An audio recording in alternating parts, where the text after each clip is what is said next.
time for shop talk, and yeah, you know the deal. Chillin' with the SmokeFellas, and yeah, we keep it real. Lucky Lefty, Ben, and KDL. Sit down for lady talk with Smoke and Joe as well. Sit down and watch the shop talk. Sit down and come to shop talk. Go ahead, puff the cigars. If you ain't ready for us, come enjoy the shop talk.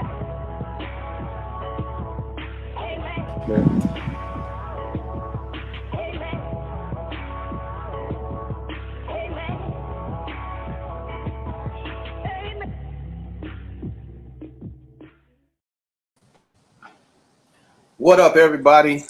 Humidor Sports Podcast. We are back. What's going on, everybody? What up? All right, man. We about to get on this train ride of sports today, giving you everything that had happened over the last week and much, much more. Right now, Mr. Smokefella is smoking on an Obsidian White Noise. It got a mild, smooth flavor, Dominican. Natural cigar, man. Been smoking these for while I've been in quarantine because I got me a whole box of them. So they've been good to me. That's what I'm smoking on for today. But I'm finna go down. My boys, Lucky Lefty is in the house. Let me know what you smoking on, player. What's happening, good people? Smoking this Alec Bradley, this Max. You know, a little something for now. My man KDL is not smoking today, but I'm sure he will be smoking today. Pandemonium, baby. Due to technical difficulties, me not having headphones today, I am not smoking right now. But as soon as this show is over, here you go, baby. Boo! And we got our man, PG69. Hey man, I'm smoking this Room 101 Doomsayer. It's I think it's the second time I had it, but I like it. It's a little spicy, but I like it. Okay, so first topic of the day, because you know how we go in. We go in with smoke or ash. We always start out the podcast with a smoke and ash, and if it's something that you feeling, you smoke to it. If it's something that you you disagree with, you ash that shh. So, the machine, NCAA football.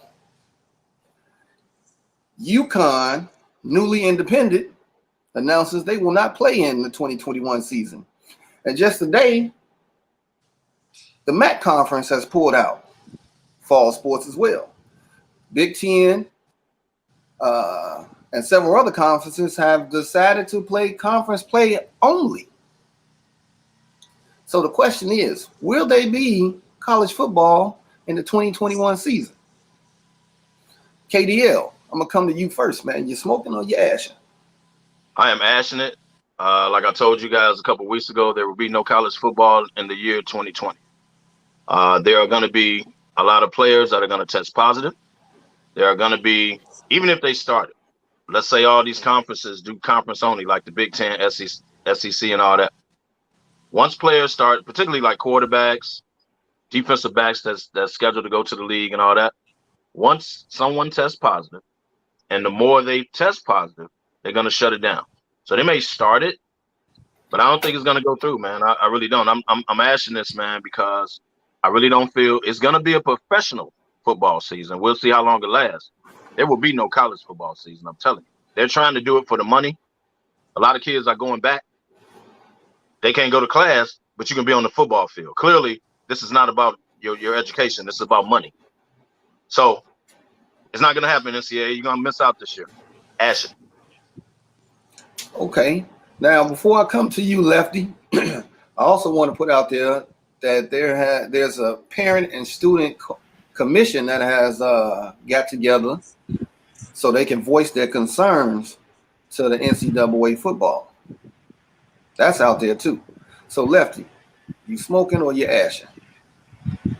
Let me get it right. Smoking, if it's gonna be a season, ashing. If not, is that how we doing? That's how we doing it. I'm a smoke. It's gonna be a season. You know, it's just too much money on the line, man. The machine, like we talked about, it's just too much, man. Way too much money. You know, different. Those schools rely on this money. Some of these football programs carry they carry out other athletics as far as financially. So, man, I'm a smoke to it. I understand the conferences that pulled out like the MAC, but you're gonna have the SEC, the Big Ten. They're gonna play. Even if a couple people test positive, they're gonna get that season in there. Watch what I tell you. Trust me, it's gonna be a season. Honestly, I want to know what Big Box Notre Dame gonna do because they independent. Well, they're in the ACC this year. They're in the ACC this year. They're in the ACC this year, just for this year. That's crazy. That's crazy. They're gonna get exposed in the ACC. Anybody in there but Clemson. Carolina give you an upset here and there, but basically it's just Clemson. November 7th. PG, what you got? Man, you know what? I hate to say it. I'm gonna have to smoke to this one too. I believe it's gonna be a lot of hiccups starting the season off. That's just like with the Big Ten. You had over 100 players who sent a letter to the Big Ten. They want to know what type of measures is going to be in place for them to be protected. They said that the NFL know what's going to happen. They said as far as us as student athletes, we need to know what's going to happen because this is our future. So there's going to be some hiccups in the beginning, but I think we will see some college football as far as how the schedules and stuff going to look. That's going to look real ridiculous.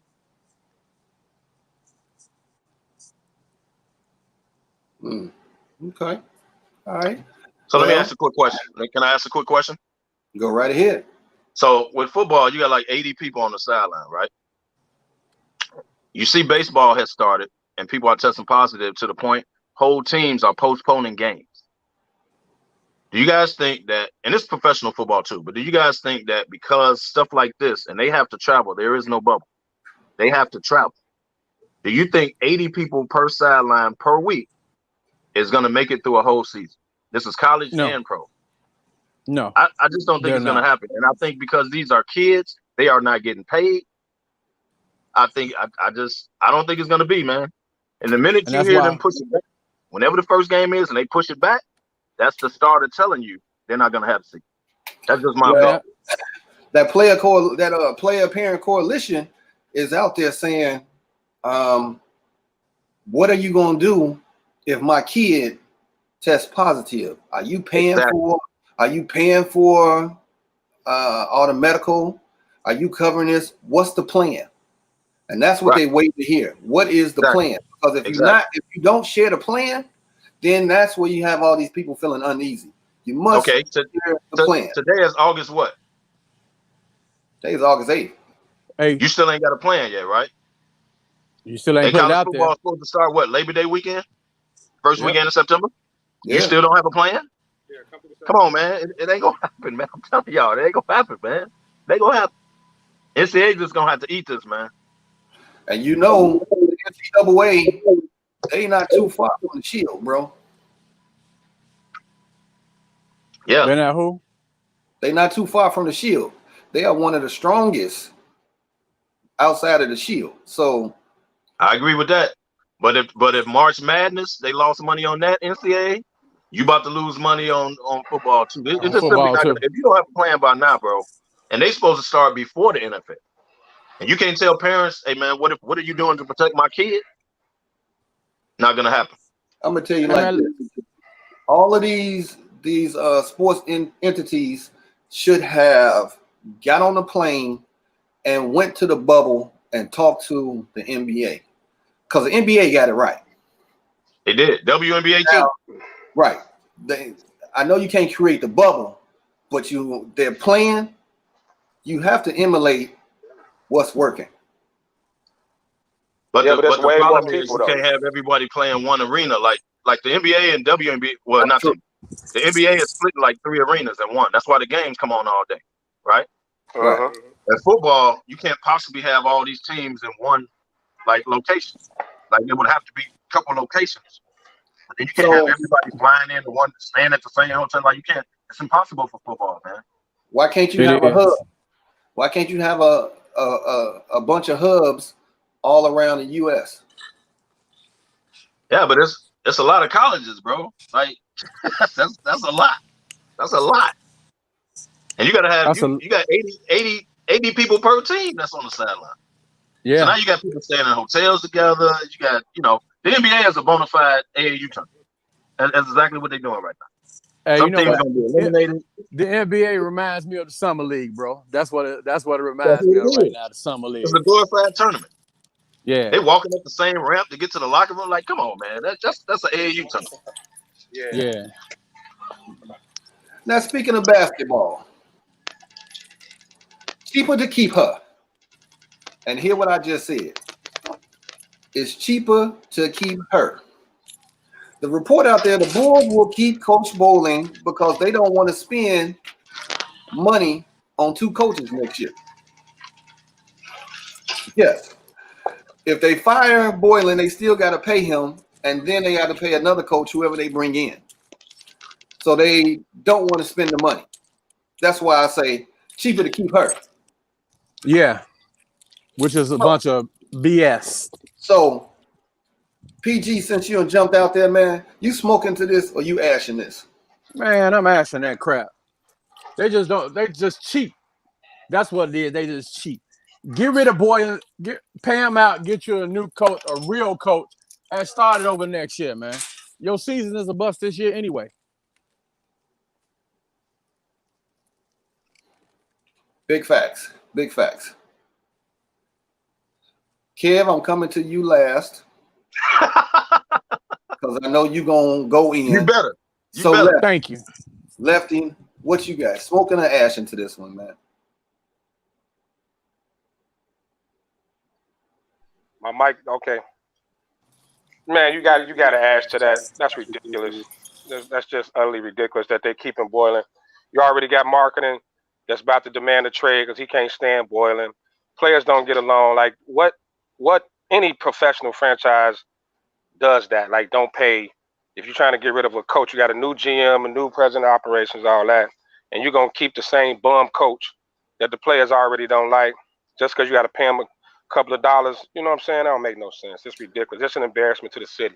So who do you think this is coming from? Remember, we just got a new GM. Yeah, so you already know who it's coming from. Reinsdorf. Let's go, Kev. As soon as I get done with this show, I'm gonna smoke to this. You know why I'm gonna smoke to it? Because it just shows the ridiculousness in the Bulls front office, and it shows the owner really don't care. The owner is still living off the 90s. The owner is still living off the money of the 90s, which means he really has the money to pay Bowling. I mean, whatever his name is, I don't even know his name. He really has the money to pay this coach and pay a new coach. You don't set your new GM and your new president of operations and everybody up with the very same coach that can't coach and the players don't like. You don't do that. So you can't owe him a lot of money because I know he ain't making that much money, but he's not that good of a coach. So you should be able to pay him off and bring it. Like everything should start new, man. Like this is what you clean up the front office to do. It's a new regime. And the fact that you still being cheap, Reinsdorf, shows that you don't care about the Bulls whatsoever. All you did was make money off them in the 90s. So I agree. Smoke to it because it just shows the ridiculousness of the Bulls front office, and they will continue to not win, and I will smile at that. Wow. Your petty is strong when it comes to this, bro.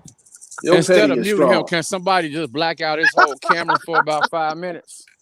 The owner doesn't care, man. I know y'all don't want to hear this. The owner doesn't care. What other proof you need? You can stop laughing, though. Right. Now, since we're talking about Chicago, let's go ahead and talk about our White Sox and our Cubs. Now, early in the week, they both was doing well. The Sox kind of hit a fall off, but right now they both are playing well.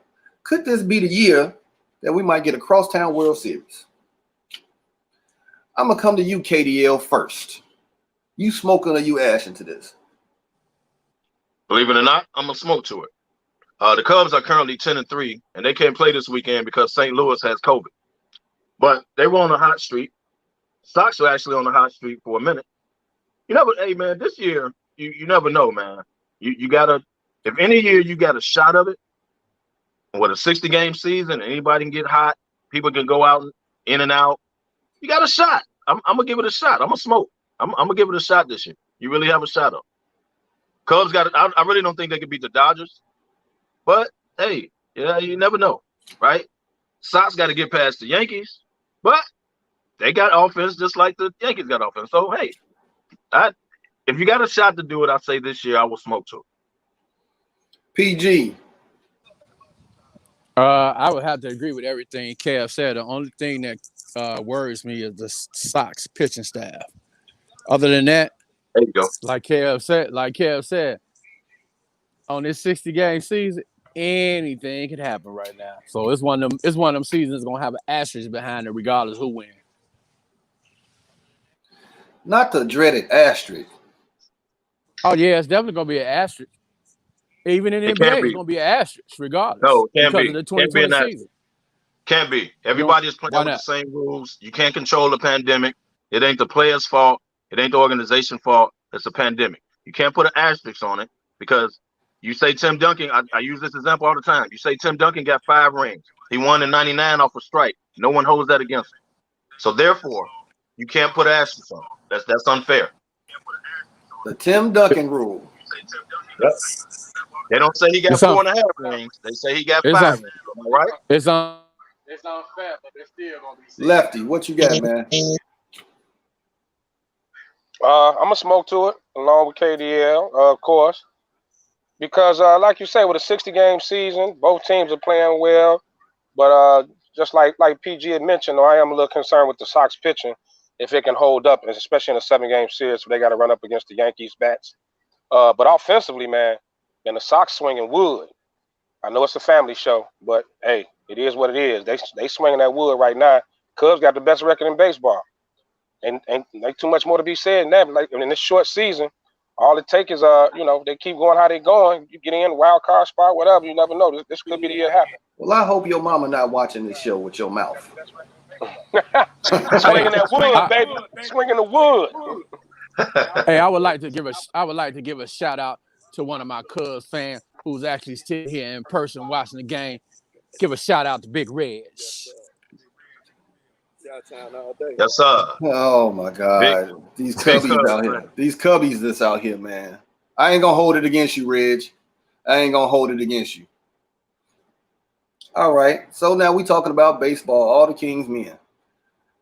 MLB team after team are being hit by the COVID-19. You got the bad fish Marlins, and I'm gonna keep on saying that. They bad fish. You got the Cardinals. You got the Phillies. Man, are they gonna shut the season down? 21 games have been canceled so far, and I'm sure more to come. Because do they have time to make up these games on the back end? I don't think so. Give me your thoughts, Lefty. Well, as I mentioned last week, I give it about 2 more weeks, and they're gonna end up squashing this season. I don't see them getting through it. 21 games already canceled, and that's not good. And like you say, with the travel, it's gonna probably get worse. More players gonna contact it. They just gonna get to the point where they just gonna shut it down. So I don't see them making it. I'm a smoke to them not making it. They're not gonna get to the 60 games. Damn. PG. I'm gonna smoke to it too.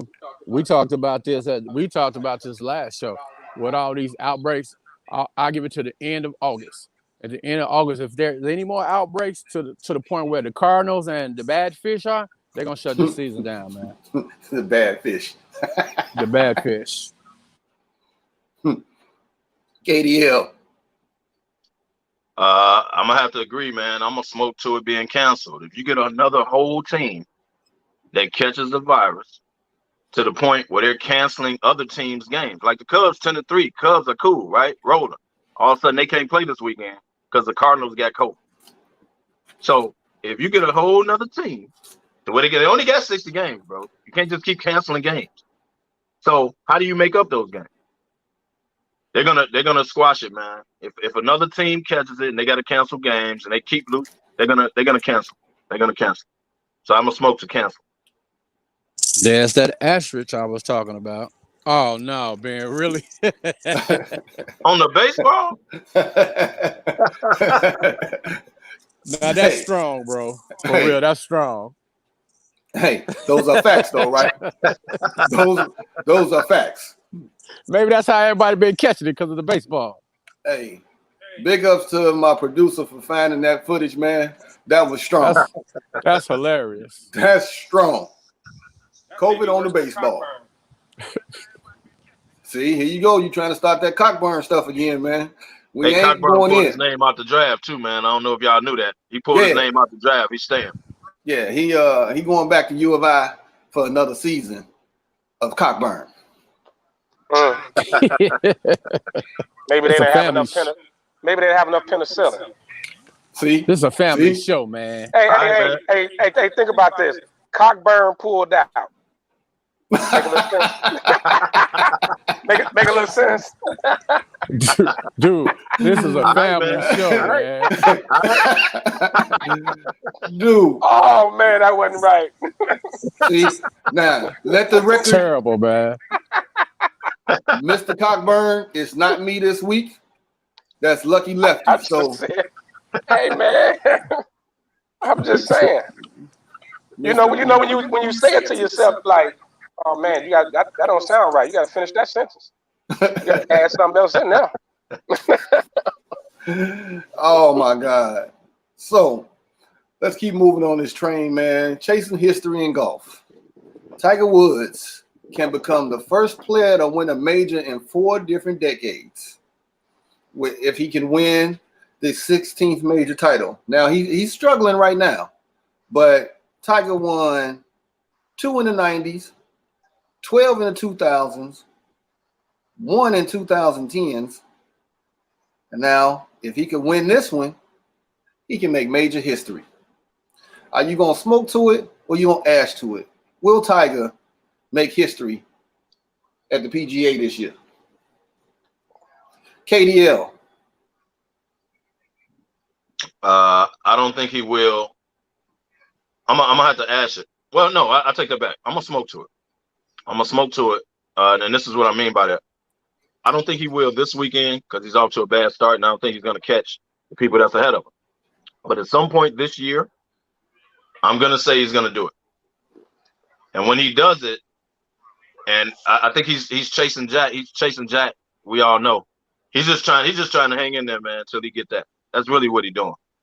So I'm gonna give him a shot to win 1 this year. Just 1. I'm gonna give him a shot to win 1 this year. Not this weekend though. But I'm gonna give him a shot. He did well in the first round. His second round, his putt game was soft. He got off to a good. He was in the like the first day. He was good. Say that again, slow. His putt game was soft. Let's go, Lefty. You on the roll today, man. Let's go, Left. Man, you know what? I'm pulling for Tiger, but I don't know, man. I think the health. I think his back, his knees, man. I think it's just not. He just don't look good. I mean, he could catch fire in one tournament. I'm with Kev. He won't do it this one. So I'm kind of in between on the smoke or the ash because I'm pulling for him. I really want him to do it, but he's just not the same dominant Tiger he once was. At some point, and you know my history with bad backs, it just catches up to you. You know what I mean? He may not be able to. Well, he may not be able to pull it off. It is what it is. Shout out to all the bad back brothers out there. PG, what you got, man? Well, unfortunately, I'm with Damani because of Tiger's back. He always had back issues. He might pull it off. I'm in the middle. I would love for him to pull it off just to be a part of that history that came before Jack. But his back, man, he has serious back issues like Damani. Damani drop a quarter and try to pick it up. He in trouble. Wow. Oh, wow. Wow. Wow. It happens. That's strong. And that's your boy. That's your boy. man. Shout out to all my bad back brothers. Me, Big Ron, Who else? There's a bunch of us. Charles Barkley, Larry Bird. A bunch of us got bad backs, baby. Right, Ben Simmons. Who else? It's a bunch of us. Hey, I'm a get some stock in some muscle relaxers. Right. Scottie Pippen ain't been right since he got ran over by Karl Malone trying to take them charges. That's true. That's true. All right, man. We about to go into some NFL. Amari Cooper says Dallas will have 3 1,000-yard wide receivers. So he's speaking of himself because last year he had 1,189 yards. Michael Gallup had 1,107 yards. Now they saying CeeDee Lamb in 2020 gonna bust that too, 1,000. What's your thoughts on it, Kevo? I know you got beef with the Cowboys 24/7, so let's hear your thoughts on this. Well, me being a New York Giants fan, I can't stand the Cowboys as well as everyone knows. But I will say Amari Cooper needs to show up in a big game before he predicts how many yards everyone's going to have. That's number one. Number two, yeah, they have a lot of talent. And I think Dak is going to show out this year because Dak is trying to get a new contract just in case Jerry doesn't tag him and let him walk. Dak is going to try to put up numbers. So, yeah, he's going to be spreading the ball around. But to say you're going to have CeeDee Lamb going to come in as a rookie and have 1,000 yards, Amari Cooper now is going to have 1,000. Come on. So, is anyone told Amari Cooper to have Ezekiel Elliott on the team? Does he know that? Does he know Ezekiel Elliott is going to get the ball too? So you're not going to have 3,000-yard receivers when you have Ezekiel Elliott, who basically is your offense. Anybody ever told him that? That's strong. Because remember, Zeke can catch out the backfield too, so he going to poach some of their receiving yards too. Exactly. Lefty, what's your thoughts on this, man? Yeah, the Cowboys are a run-first team, so Amari Cooper can go get that GFYT that he was sipping on when he said that. That's ridiculous. You're not going to have 3,000-yard receivers. You might get 2. It's possible. I actually like CeeDee Lamb, man. That boy is a beast, especially, man, yards after the catch. He gonna be something to deal with, but that offense goes through Ezekiel Elliott first, so there's no way you're going to have 3,000-yard receivers with Zeke back there.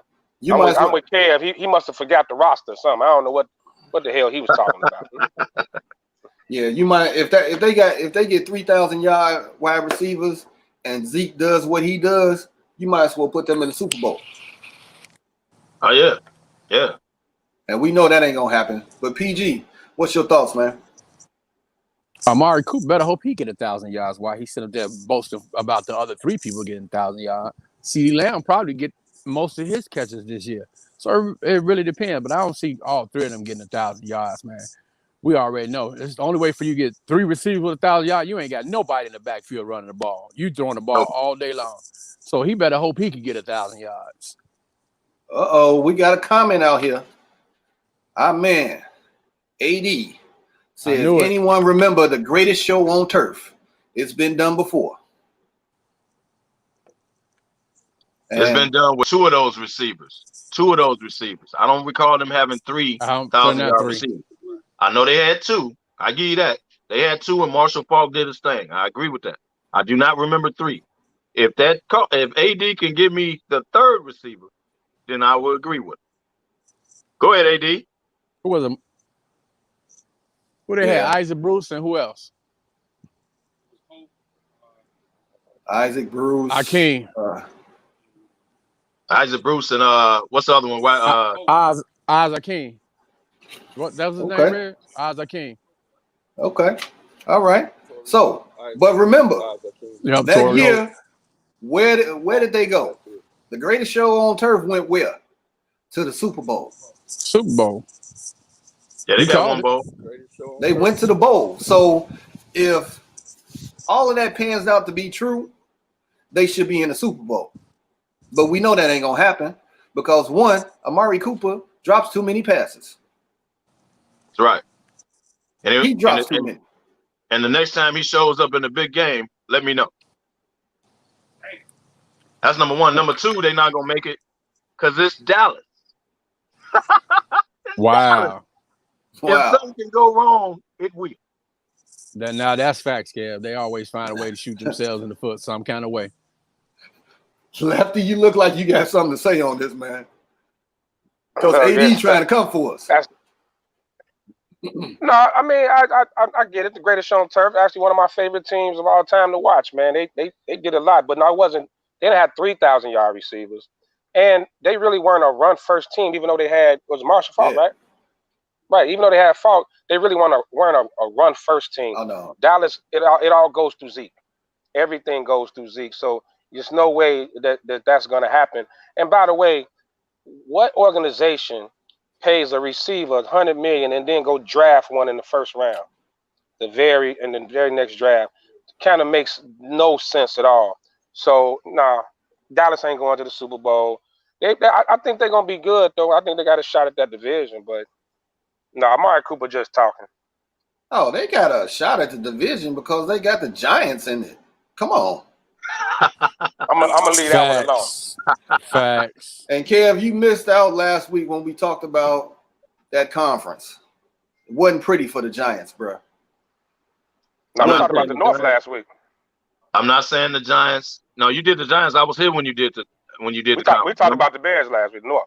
Oh yeah, you missed the Bears. So and you sorry did that because I wasn't here. That's why you picked that week to do it. But that's neither here nor there.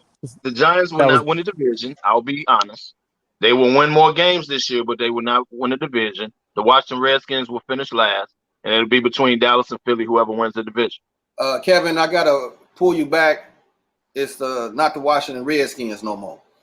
It's Washington football team. The Washington football team. Washington football team. The Washington football team. You're right. Get that right. Get that right. You don't have a marketing department that can come up with a name. Hey, as much as we clown the Giants, though, that's this for you, Kev. I think they're going in the right direction. Now, if they can get the coach right, they can get the right coach. But man, Saquon Barkley a beast. That young quarterback, man, dude, decent. You can say what you want. We don't know what he's gonna grow into, especially if they get the right coach in for him. So they're going in the right direction. I'm gonna agree with him on that, Kev. They're going in the right direction, but they just got to stay healthy, man. Because I mean, every time you turn around, somebody getting hurt, man. I agree with the health part. They got a bad chicken foot on them. I agree with the health part. Wholeheartedly. Of course, I know, especially the tight end and the wide receiver. If they get healthy, they stripped it down and went straight youth. So you got to give them a couple years, but they will, like I said, I appreciate the compliment. They're headed in the right direction. They on the youth movement. Well, I'll be the first to say I don't care what the Giants do. I'm never gonna say they're going in the right direction. How about that, buddy boy? I can accept that. I can accept that. But it's been a long time since the Super Bowl shuffle. I'm gonna just leave it at that. How'd you like that season last year for you guys? All right. So to shut Kev down, who will have a better running back season this year? Le'Veon Bell or Todd Gurley? Lefty. You're on mute. Right. That's easy. Le'Veon Bell.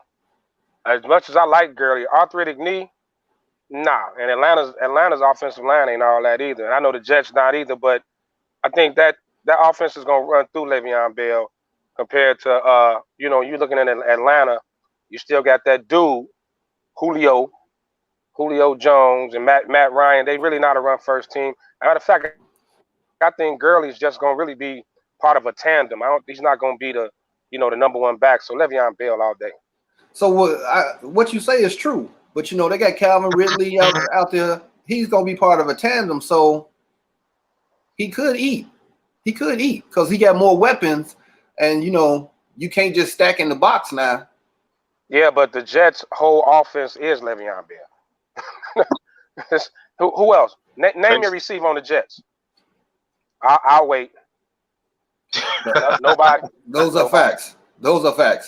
But I'm gonna go ahead and step in and say I'm going with Gurley and had a better season.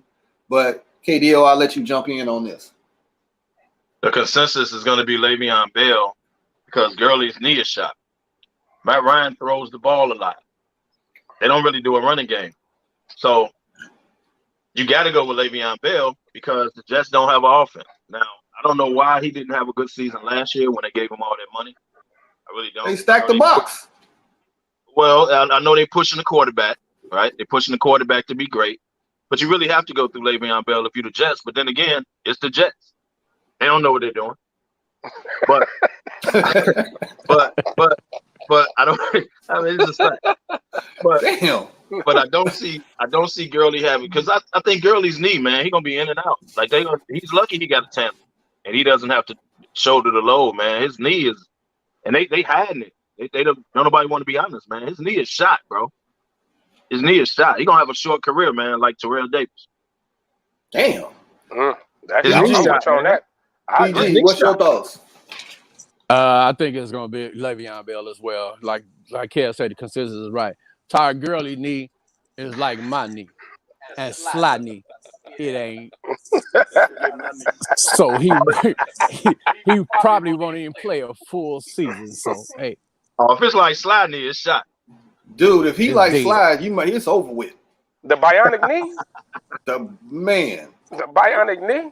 Hey, Slide my friend, man. Y'all not gonna talk about his knee. He got his knee on Groupon. Hold on. Key.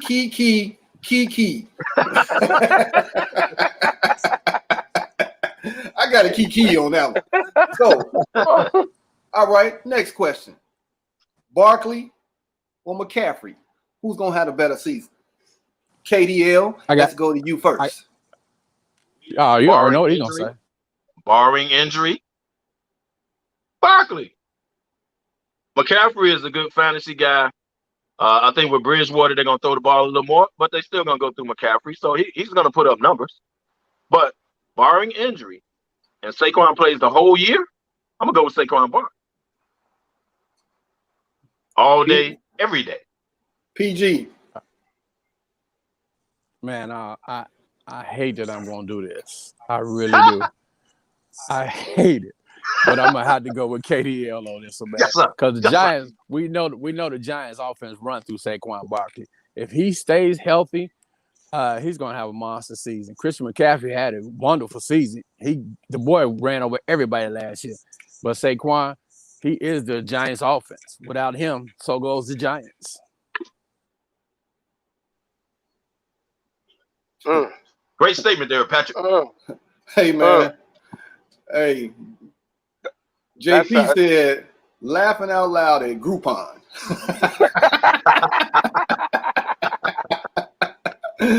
Buy one, get one 30% off, baby. Hey, Lefty, what's your thoughts on this, man? Barkley or McCaffrey? You know what? I tried to jump ahead of this, man, and it's a coin flip for me. I don't think whoever you pick, you got a great argument for each one. Both teams are, going through a youth movement, so they pretty much both are the best players on their team compared to, our last comparison with Gurley and Bell. Like both those offenses run through those running backs. So, but Barkley's, of course, health is going to always be the thing with him to stay healthy. But man, I can't pick one, man. I guess I'll go against the grain and say McCaffrey, but I don't disagree with PG or Kev either, though. Them two bad boys, man. I feel you on that. And this I threw that out there because this was going to cause a debate. Because they both are them dudes. Now, the only thing that makes me lean towards McCaffrey is his durability, man. He's been durable for some years now. His durability, and that's why I would go with McCaffrey. Just because he's been durable, and Saquon only been in the league a couple years, and he already went through the injury bug. So I'm gonna go with McCaffrey, and the fact that he ain't with the Giants. The Giants always get hurt for some strange reason. We have injuries every single year. The tight end is cold, but you'll never know it because he can't stay on the field. Shepard is cold; he can't stay on the field. So that's just what happens to us, man. It is what it is. Would y'all agree those are the top two running backs in the league right now? Well, with Elliott, no, I got to throw Zeke in there. But them two got to be top 5. Yeah, those three, they top three, like you said, top five. I agree with you on that. I will agree with you on that. Agree with that. That's agreed upon. So I know you know the show, Love and Hip Hop, Love and Mr. Brown.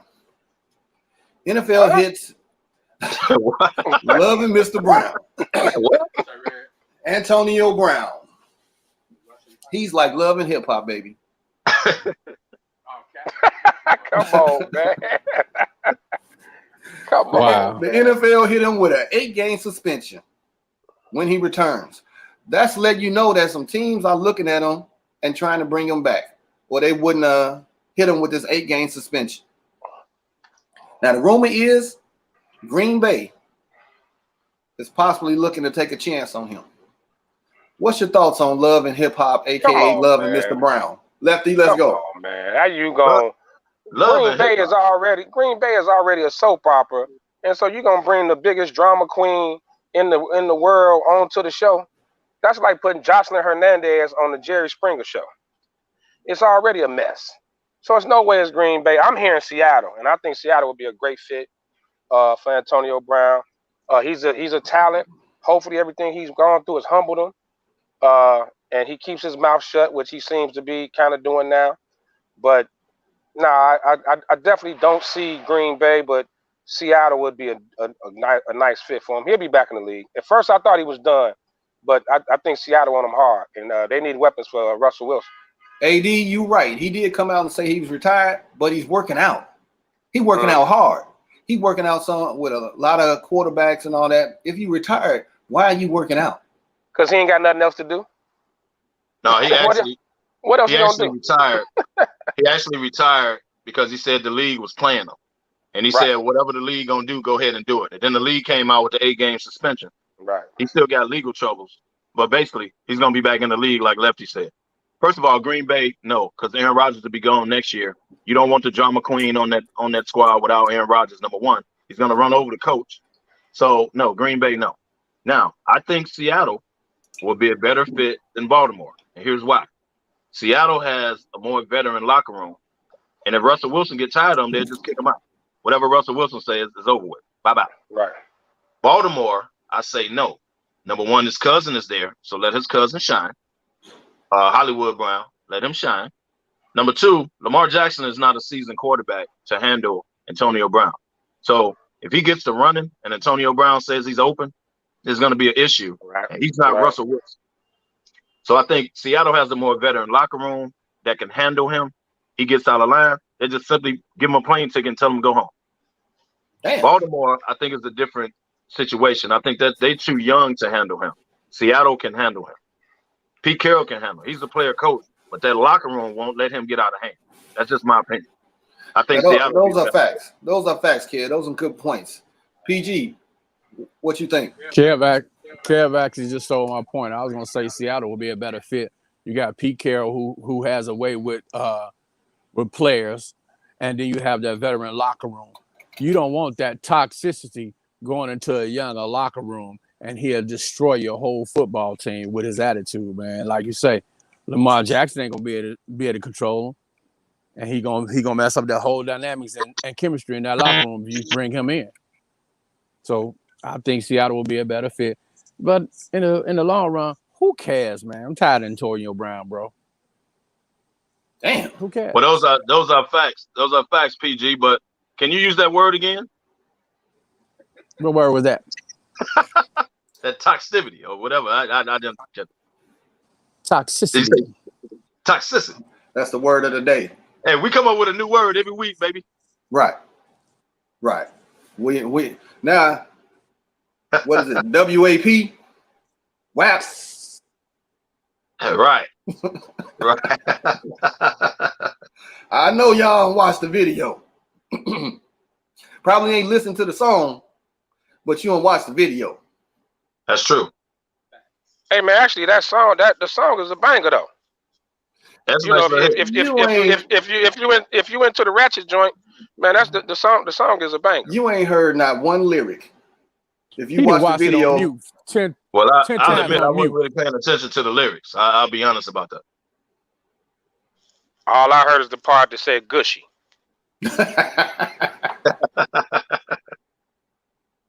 They should do a remix with Cockburn. Oh, wow. Hey, man. The dude gonna come to Chicago one day, man. A gushy Cockburn? Man, that's strong. All right. Hey, since we talking about Green Bay, that's segment right into the Green Machine drama. So A-Rod continues to voice his displeasure with the GM and the coach after drafting Jordan Love. He had 3 to 4 interviews saying the same story. Is this plan between him and his agent trying to push the team to make a decision on his future, man, and get him out of there? What's your thoughts, Lefty? We've said it a few times on this show. This is Aaron Rodgers' last year in Green Bay, and me being a Bears fan, I'm happy as all hell because he's been a bear killer since he took the starting job from Favre. Yeah, he's definitely talking his way out, and it's no way you can carry this on for 2-3 years. And it's not like when he got drafted where you can sit for like a couple of years. When you draft a quarterback in the first round, you got to get him on the field. It's no way. There's no way you can draft a quarterback in the first round and sit him for 2-3 years in today's NFL. So Rodgers see it coming. So he's pretty much just he's quietly having a hissy fit. You know what I'm saying? He's having a tantrum, but he's keeping it. He's talking calm, like, no, I'm cool with Jordan. I called him. Took me a couple of shots of tequila, but he hurt. He butt hurt right now.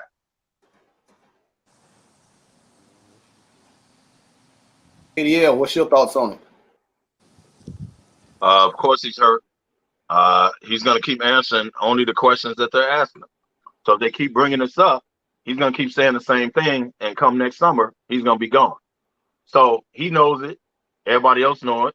He's accepting it right before your eyes, and he's just letting you know, hey, I'm with it. It is what it is. I know the NFL. My time here is done. So for a team to get to the NFC Championship, and maybe they should have been there, maybe they should, but they got to the NFC Championship and got drugged by San Francisco. They couldn't score. So for this to be a wide receiver draft, you didn't get not one wide receiver to help the man out. So the first thing you do was go out and get his replacement. You didn't help the man, nothing. I know they're going through Aaron Jones and now they're running more, but Aaron Rodgers is still Aaron Rodgers. And if Aaron Rodgers does not start, Green Bay does not win. That's just simple. You can have Aaron Jones all you want. So it's disrespectful. He should actually demand a trade.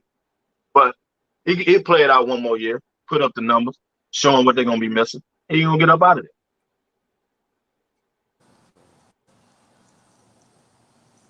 You see AD's comment there, Left. But he wants to win another one? Well, of course, yeah, Aaron definitely wants to win another one, but it's not going to be in Green Bay. I mean, the writing's on the wall for him. So, I think if he gets traded next year, he only have one more year on that deal.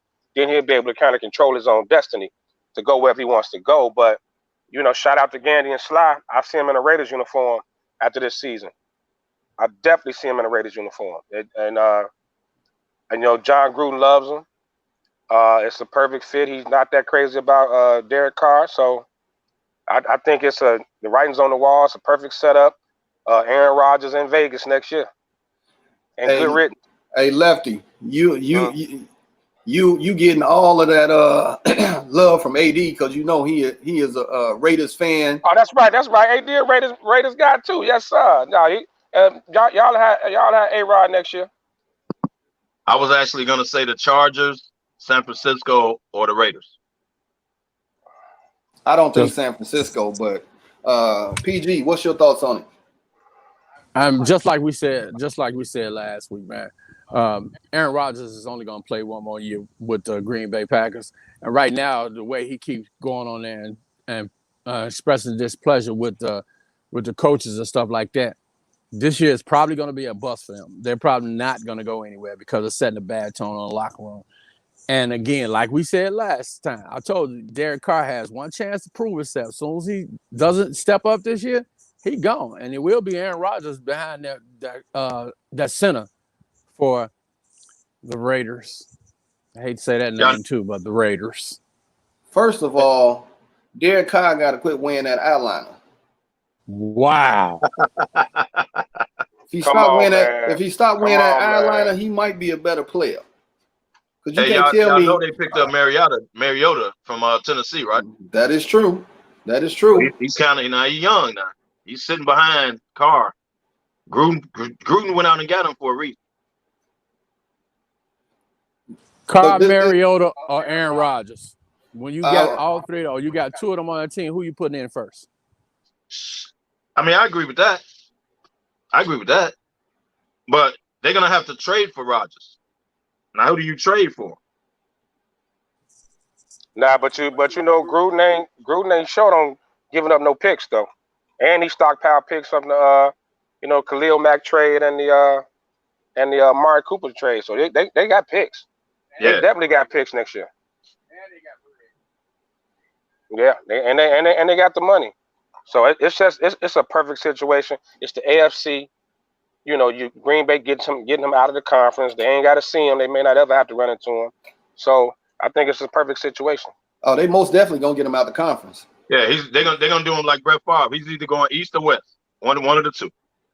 Yeah, he's definitely not gonna. He's not Bears gonna be north. Get over it. Minnesota get over it. He's definitely either going east or west. So each week we pick the conference to talk about. This week we talking about the AFC South. AFC South, you got the Texans, who was 10-6. So this is Deshaun Watson minus Hobson. What does that equal? Then you got the Titans, 9-7. Can they build off last season's success? You got the Colts. They were 7-9. Phillip Rivers and T.Y. Hilton could be something to watch. And then you got the Jaguars, who was 6-10. Their defense is dwindling, and their offense is a huge question mark. So let's talk about this conference. KDL, I'm gonna let you go first, man. You tell me who you think gonna win this conference and who you think could win but won't. I think the Jaguars are like the Washington football team. So let's move on. The Houston Texans will take a step back because you can't trade your best wide receiver for absolutely no reason and think you're still going to be good. That's just simply not going to work. The quarterback now is unhappy. He should demand a trade too, but I know they got his rights and they're going to end up franchising him and all that. He should demand a trade. So it's really going to come down to Tennessee or the Colts. And I think the Colts would be better this year. Y'all think Phillip Rivers is washed up. I just simply think his time with the Chargers was washed up. I think Phillip Rivers still has a little something in him, and he has a better offensive line, better system, better wide receivers. And I think the Colts, I don't think Tannehill is gonna have the year he had, because Tannehill basically got hot. He didn't do that all year. They basically got hot at the end of the year and they rode Derrick Henry. I think Tennessee will finish second. They don't have the year they had last year and just get hot like that. I like their defense, but some kind of way I think the Colts win that division this year. Ooh, that's strong, kid. That's strong. PG. I actually have to agree with Kev once again. I think Indiana's going to surprise a lot of people this year. Rivers is going to throw the ball a lot better than he did last year.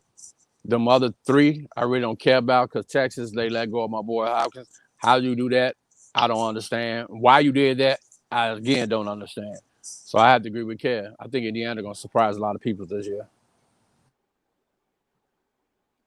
Lefty, bringing it in the rear. Let's go.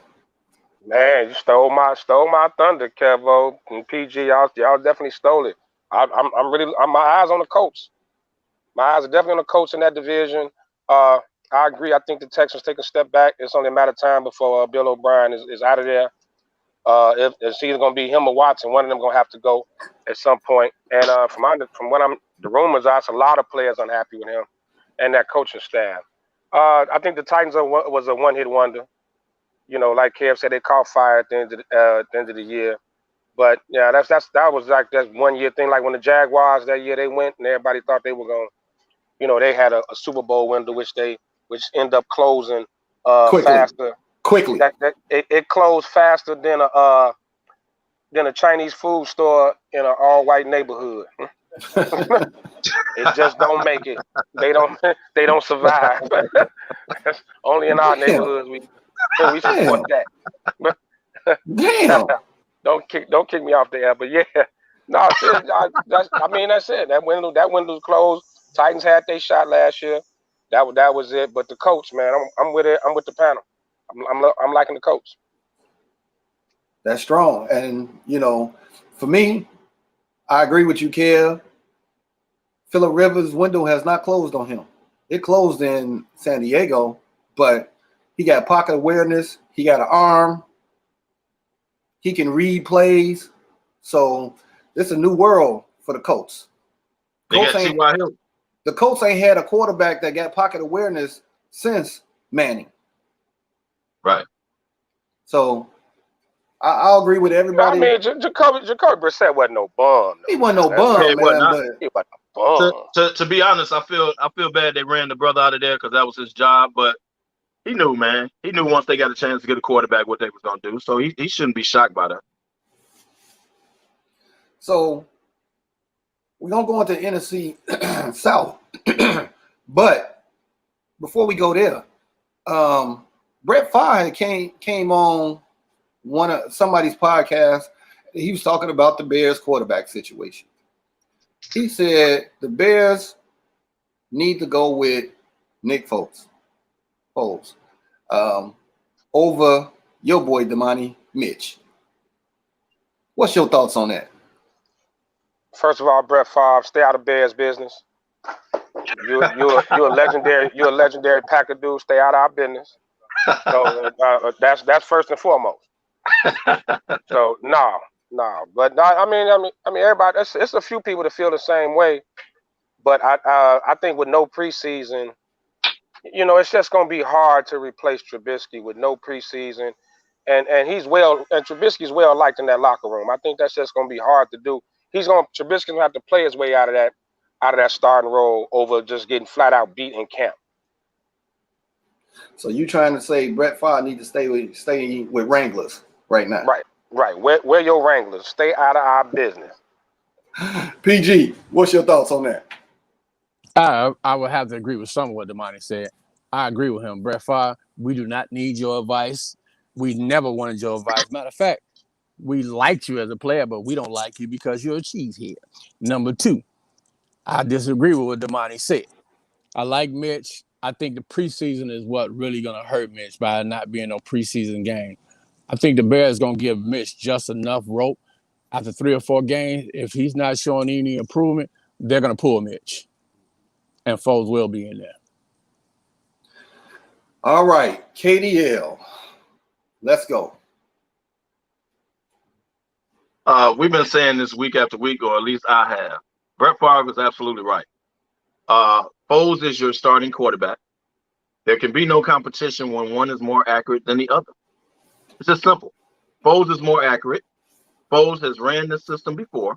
And anytime you bring a player in that has ran the system and familiar with the coaches, he's not coming in to be competition. He's coming in to play the position. So the sooner Mitch fans get over this, the better off y'all will be. This is not a competition. This is a benching. So PG is absolutely right. There is no preseason. So let's say Mitch starts the first game. The first overthrow, underthrow, throw the ball into Lake Michigan when the dude was wide open is going to put Foles in the lineup. And it's over. He's there for a reason, man. The Bears have a window. Foles ain't got that much longer. The Bears have a window. They know with this defense. They know Nagy as well as Pace. Job is on the line. Because when Pace goes, Nagy goes. The whole operation fails. So they both know I'm going to go out and get a dude that's familiar with this offense. He's going to come in. All we need to do is get first downs. Our defense can shut people down. We just need to put some points on the board. Like similar to Baltimore. The defense stay healthy. Defense can shut people down. You can't even get first downs with Mitch. Like, this is no competition. So it is what it is. Brett Favre is absolutely right. Foles is your starting quarterback for the Chicago Bears. Everybody get over it. It is what it is. Mitch was failed. It ain't his fault. This is business. Bye-bye. Yeah, you and Brett Favre stay out of Bears business. Both of y'all. I second that. Stay out of Bears business. Stay out of What are Bears you holding business. on to? It's Oh, over. I second that. Well, what you holding on to is Nagy's, like you said, Nagy's boss his job is on the line. If Mitch fails, they could run Pace out of here. So I think Trubisky's gonna have every opportunity to keep the job. But if he plays his way out of it, which I personally believe Mitch gonna ball out this year. I But think he's gonna ball out this year. real quick, here's the problem. They don't run the offense through Mitch because they don't trust Mitch. You ever notice when Mitch plays, a certain play is called, right? But then when Chase Daniels came in the game, it was an entirely different offense. He's throwing the ball all over the field. They don't let Mitch do that. So Right. That's a great point. But the other side of you have to make him play his way out of the job. So in other words, open it up. If he can't handle it, then you pull him. It's plain and simple. Like but you gotta open it up for him in 3 years. Right, but this year is critical. You can't babysit him. Pace job is on the line. Whether we like it or not. Right, exactly. So you're not going to take his number 2 overall pick and just sit him on the bench at the start of a season for let's be totally honest. Nick Foles ain't all that. He decent. He's decent, but he ain't no top tier quarterback. So I agree with that, but he's better than Mitch. Is all I'm saying. He's better than Mitch. That's all I'm saying. He throw a better deep ball. I'll give him that. I ain't gonna say he's like that much better, but he throws a better deep ball than Mitch. That's true. Kev said he gonna throw that ball in Lake Michigan. He gonna throw the ball to one of the coaches, and the dude gonna be wide open in the middle, and he gonna throw the ball to the coach on the sideline. That's terrible, Kev. Oh my God, AD going in. The offense isn't good. Name a 1,000-yard wide receiver. He'll wait. You gotta. Allen Robinson. Are you serious?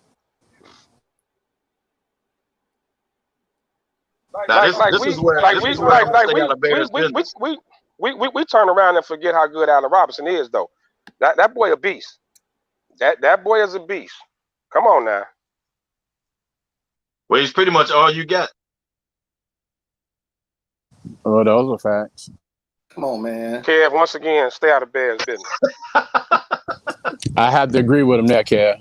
So let's go ahead and talk about the NFC South. You got the Saints. Last year they went 13-3. Sean Payton, Breeze, Kamari, and Thomas. I say less. That's all I got to do is say about them.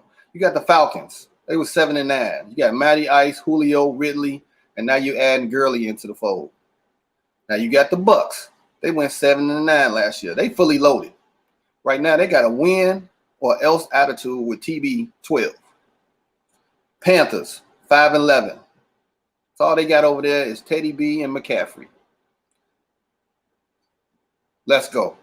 PG, break it down on who you think will win the conference and who you think has a chance to win the conference.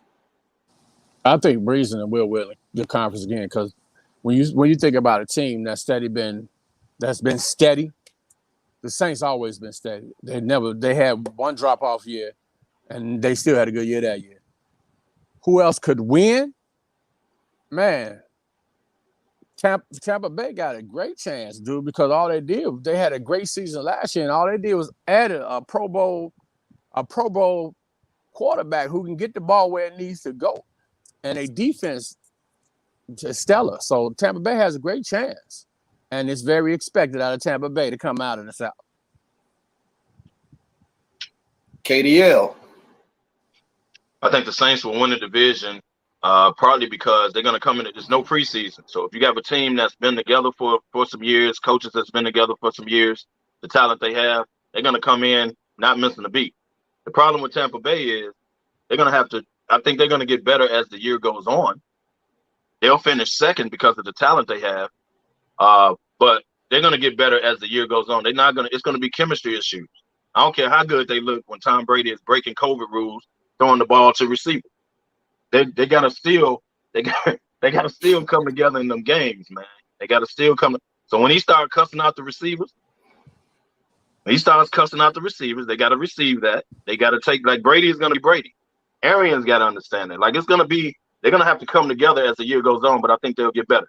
Atlanta is just Atlanta. Let's move on. Carolina is on the youth movement.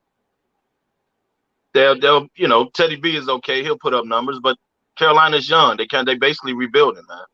So it's going to come down to Tampa Bay and the Saints. And I think the Saints will win it because they're going to have a head start on people because their team is together. They got the same coaches, the same players. They're going to come out rolling. Tampa Bay is going to find themselves and get hot at the end of the year. That's just my opinion. You see what AD said? AD said Saints first, Atlanta second, Tampa Bay third. Never. Atlanta is Atlanta. Ever since they blew that lead in the Super Bowl, say no more about the Dirty Birds.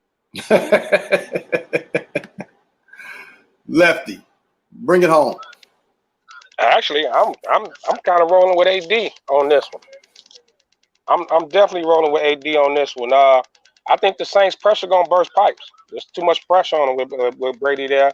Everybody's expecting them to be, to contend with the Saints. The Saints gonna run away with that division. They're not just gonna win it. They're gonna run away with that division.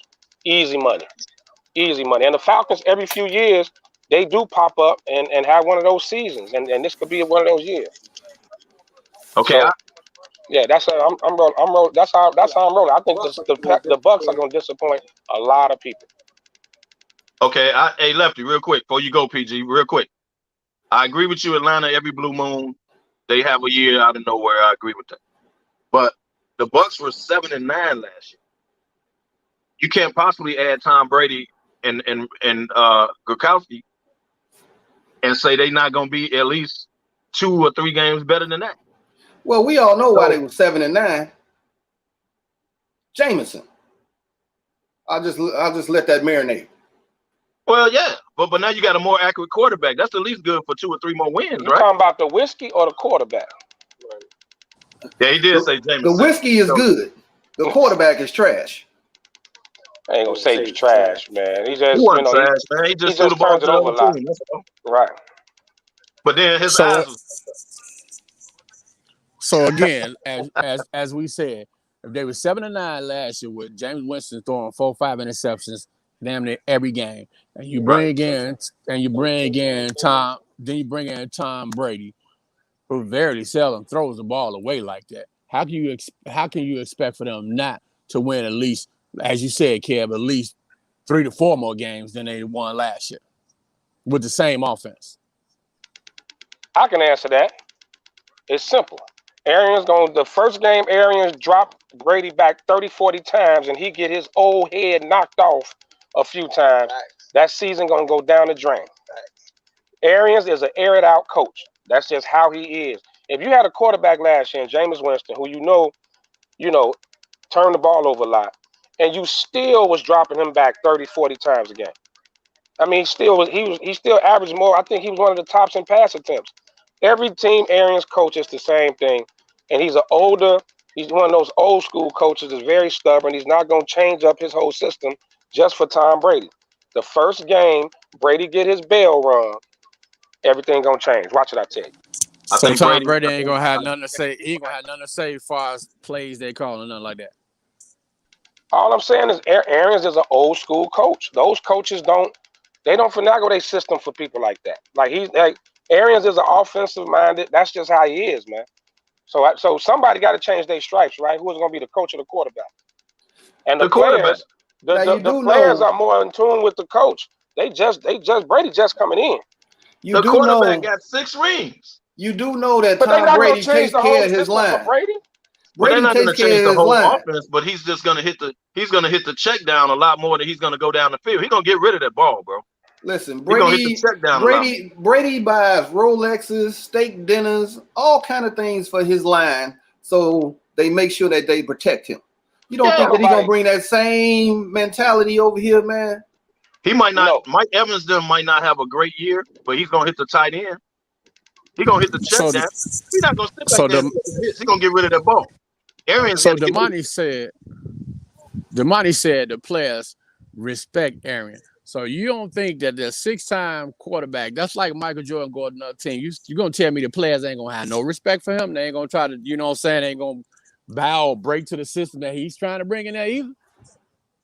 I don't. It's not the players. It's Arians.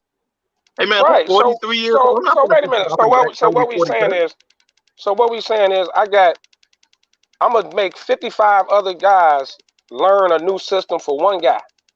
No, I'm not saying it at all. I'm not saying change his system. What I'm saying is he's going to hit the tight end or the check down a lot more than he's going to stand back there and wait on Mike Evans them to go down the field. That's all I'm saying. I'm talking about the play call. I'm talking about the play call, not the system. It's going to be a lot of plays that they did last year with James Winston that they won't be doing those same plays for Tom Brady. Because like Kevin said, he's going to do a lot of short check downs with the tight end and everything. He ain't going to just keep going downfield. Yeah. As long as he's moving the chains, that's what he's not going to stand back there and take them. You remember Jay Cutler took them hits when Mike Morris was offensive coordinator? Do you think Tom Brady finna go through that? Arian's system is not tight end friendly. He's a downfield coach. That's how he coaches. That's how he calls plays. He's a downfield guy. He airs it out. He's a big play. He's a big play offensive play caller. He doesn't. So what? So Aaron's been coaching how long? Probably longer than Brady been in the league. So you're gonna tell now we're gonna take Evans. Now we're gonna take Evans in there. So okay, that's fine. I get you that. So OJ Howard, as good as he is, right? The other tight end is already there, the young boy. What type of season has he had since Arian's been there? What kind of season he had last year? He hasn't had a quarterback that's gonna get rid of the ball as quick as Tom Brady. So I agree. I bet you now watch his season this year compared to last year. You're gonna have to lead tight ends in the block when Brady get his head knocked off. Dude, he's not gonna stand back there and take them hits, man. I'm telling you. Dude. So either he's gonna he's gonna call his own plays, or like you said, game one, and he gets blasted. He's gonna be like, that's enough of that. That's enough of that. Check down time, baby. And again, I for another reason, I don't think it's just gonna be aired out all the time anyway. Like you said, you got Howard. He's a great tight end. You're not gonna go and get Gronkowski and bring Gronkowski if you wasn't gonna use him. And that man took off a year, 2 years, whatever it is. That Mark still got game, and he's still working out everything. Basically, it's a wait and see. That's what it is. It's a wait and see and see how this pans out. We're about to go into a break, and then after we come out of the break, we going into the NBA news and notes, man. So get ready, y'all. Let's go. Take us to.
We back in it.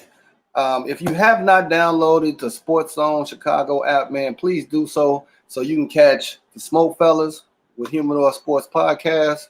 Also, you can catch Sean and Maya and our boys, Lance and JP with What's Up Cuz. Download the app, man, so you can get in, be in the know of all the various sports and everything that goes on in the sports world. So now we're about to get into the NBA. I think we lost PG 69, but I'm sure he'll be back on in a second. He took a quick break. He'll be right back. All right, so what's your thoughts on the NBA return so far? After watching several games, how has the return of basketball been for you? Has the no fans been an issue? The TV viewing setup, the overall play? What's your thoughts on how the season has been since it returned 2 weeks ago? Lefty. I've enjoyed it. Play been a little sloppy, but we starving for sports so bad, man. And the NBA was just heating up when it went away. So the intensity doesn't seem to be there though. That's the one thing I can say. A few teams disappointed me. The New Orleans Pelicans, they definitely disappointed me coming in and not, they haven't won a game yet. Pretty much they done with the playoffs, and the league was kind of setting it up to make sure Zion got in the playoffs. So that's partially disappointing. The play was sloppy early on. It's getting a little better. I know at some point we're going to talk about the Lakers, but I'm a little bit concerned about what's going on. I'm noticing the shooting. Nobody's really outside of Houston is like shooting lights out. And the no fans thing doesn't bother me at all. I don't have no problem with that. The little virtual thing is actually kind of funny watching the people up there and they, bring in the crowd noise for the home team. Hey, did you see the little boy with a goat? Yeah, right. Little stuff like that is cool though. But hopefully by the playoffs, which is next week, hopefully teams are picking up and the play gets a little better. I'm definitely hoping for the play to get better. KDL, what's your thoughts on the season returning? I agree with Lefty. It's a little sloppy, but that's to be expected. If you haven't played basketball in 4 months, it's not about you being in shape, or it is about you being in shape, but your timing. You have timing. You got what's called basketball timing, right? Your movement, all that factors in. So I expected it to be sloppy, but overall, man, the NBA is doing the best job they can, considering the circumstances. To me, it's like a glorified AAU tournament. Some teams will be eliminated by next week, so now to be less games on and stuff like that, I get it. But I think they're doing the best job they can. My Lakers are shooting horrible. Can't nobody hit a three. I don't understand what's going on with that. That concerns me. They're still my pick. But you see Milwaukee losing. Milwaukee is losing. Phoenix is beating everybody. So I think it's just going to be topsy-turvy, man, the whole way through. And I think I anticipate some upsets in the playoffs. I don't know exactly which ones, but I anticipate some upsets.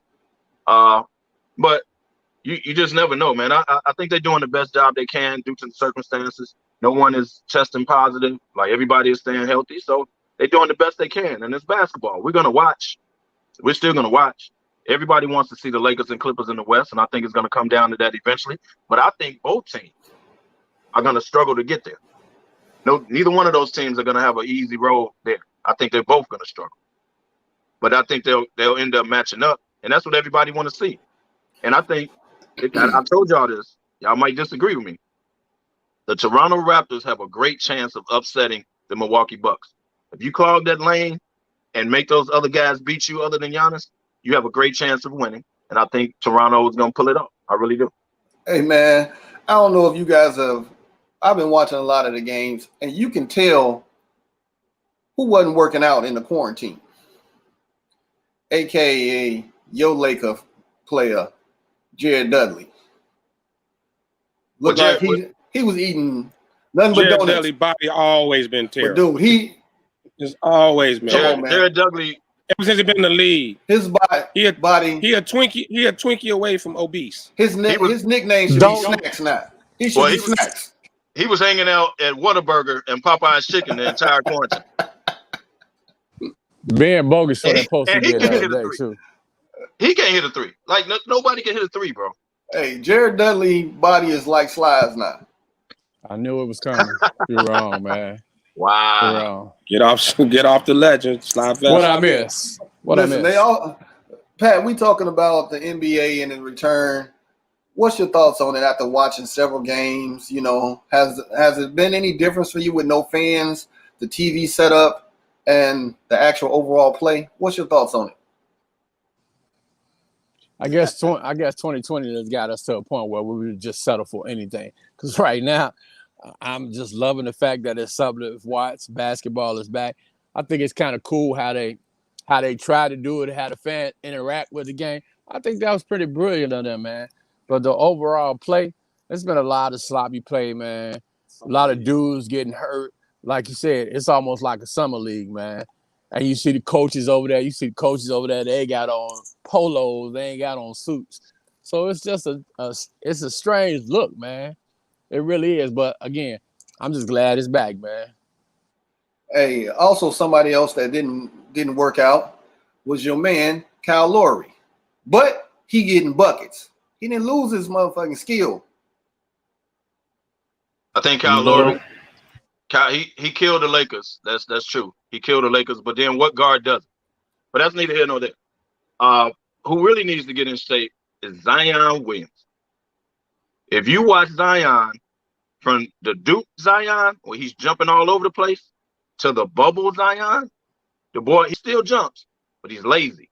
He doesn't get back on defense. He don't have that quick first step like he had at Duke, just trying to go over everybody, right? He's still bulldozing his way to the hole. That's not the same dude that I saw at Duke, man. So either he's still hurt, and that's why they delaying his minutes, and he's getting salty about it, but the organization knows something that we don't, or he needs to shed a couple pounds, man. He looks out of shape to me. Like I say, his defense is blasé, wave a hand, you know what I mean? Would you agree? Huh? Let me ask. Would you agree the Pelicans made probably the biggest disappointment? Yes. Coming back. Yes. Definitely. I would say Memphis, they were actually hot. They were actually hot before the pandemic hit. They were picking up stride, and I'm with you on Memphis, but injuries got Memphis. Yeah. Injuries got Memphis. But I would say Memphis and the Pelicans. They because the Pelicans, man, like they don't play defense, bro. You can't win in the NBA if you give up 140 points a night. Like, come on, man. Where's the effort? Where's the urgency? Portland is playing right now like they urgent. We got to win every game, right? That's how Portland is playing it, and it shows. I think they are half a game out, or they might be tied by now. Yeah, I think they're half game out. They were a half game out last time I checked, and they the hottest team in the bubble right now. Yeah, but they playing with urgency. The Pelicans have the same urgency, man, and they don't. And as I go back to several podcasts, Lefty, KDL, y'all dogged Slim Shady, a.k.a. Mello. Y'all dogged him. I never dogged Mello. But Mello came in slim, and he is getting buckets. No. Correct that. I always stood up for Mello and said he should be in the league. Y'all dogged Mello. Y'all go back and watch it. I said he should have been in the league a long time ago, and he was getting blackballed for whatever reason. I said Melo can still pull up buckets for somebody. Y'all said that his time is past and he couldn't play and all that. And I told y'all, I said, look when he gets back in the league, the boy can still put buckets. May not be a lot of them, but he can still get buckets. I told y'all that. Go back and watch. Well, I think he averaging about 18 to 20 points a game. You don't have to go back, Kev. I'm your witness. Ben did say that. Yeah. What? He averaging 18, but he giving up 25 on the other end. Well, he's always done that. He still can't guard water. Well, he can't guard a cup of water. This ain't new. He wasn't defense. He ain't never been about defense. This ain't new. This ain't new. Well, that's the issue. And honestly, I don't think some of these teams want to see Portland in that first round. Y'all want me to admit something? Ain't no some. I don't want the Lakers to see him. I'm totally honest. Y'all want me to admit something? I'm worried about that. I think it's a bad matchup for the Lakers, and they're going to get stretched to 6 or 7 games, although I think they'll win it. Dame and CJ are going to kill us. But I think our big man is going to take over, meaning they don't have an answer. They don't have an answer for AD. They really don't have one for LeBron. But I think they're going to stretch us in a way that Memphis wouldn't have. You know what I mean? The Pelicans wouldn't have, but Portland will. So it's a bad matchup, but I think the Lakers are the better team that win. And you know, speaking of Memphis, losing Jared Jackson was big, but Ja Morant ain't the Ja Morant outside the bubble. In the bubble, he has not been that rookie of the year, man. He just hasn't turned. The switch ain't been turned on. Whatever it is, you know, he's struggling to get his game back. And we know so goes Ja, so goes Memphis, because Memphis actually feeds off his energy, and without him scoring on buckets and doing them in exciting plays, they just another lackluster team.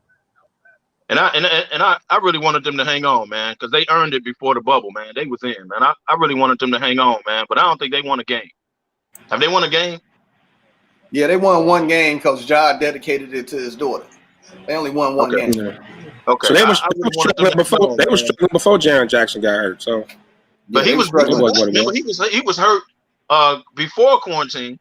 Right. He came back. He was healthy, and I guess he wasn't fully healthy. I don't know, but I really wanted them to hang on, man. I really did, man. But it's over. So we got this playoff push that's going on. You know, the leaders, they haven't been looking so good in the bubble. Your Milwaukee's, your Lakers, your Clippers, you know, they haven't been looking the best. Now, are they waiting for the playoffs? Are they working their stars back in? You know, the Bucks, they on a losing streak right now. The Clippers trying to get their chemistry back. Bucks just won out. They beat Miami. They beat Miami without Dragic and Butler. So I won't really count that as a win. And they struggled. They were down 35 points in that game. Yeah, they were down to they were. I mean, it was impressive coming back. I think one of them games they sat Giannis out for the second half too. And you know, the Lakers, they trying to get their rotation in with J.R. Smith and your boy Lefty. Deion Waiters, baby. Yeah, Waiters. You know, now the Raptors, they ain't had no fall off. They balling. No. The Rockets and they small ball, it's working for them right now. It is. Now the Thunder is the surprising team because they've been balling, and I bet you can't even name they starting five. I'll wait. The Thunder been doing that all year though, man. They've been Chris Paul and the Pips all year. Yeah, they've been doing it all year though, man. You said Chris Paul and the Pips. And then you got Ben Simmons that suffered the dislocated kneecap to Philly. Yeah, he down. He's done. Philly wasn't going nowhere anyway, and Brent Brown would be fired the day after, if not hours after, their last game in the playoffs. I think they need to separate them two, man. They don't gel together. AD tripping. They don't gel together. AD tripping. Did he just say Houston is going to win it? Yeah, he crazy. Somebody asked AD, does he really think in a 7-game series Houston is going to beat the Lakers or the Clippers? We'll wait, AD. Wow. Yeah, I think we got to wrap. 7-game series. Wrap up. So, my last question to you guys: if you was a GM or the coach, how would you fix the 76ers? Since we just talking about them, they lackluster play, they had poor shooting, no defense.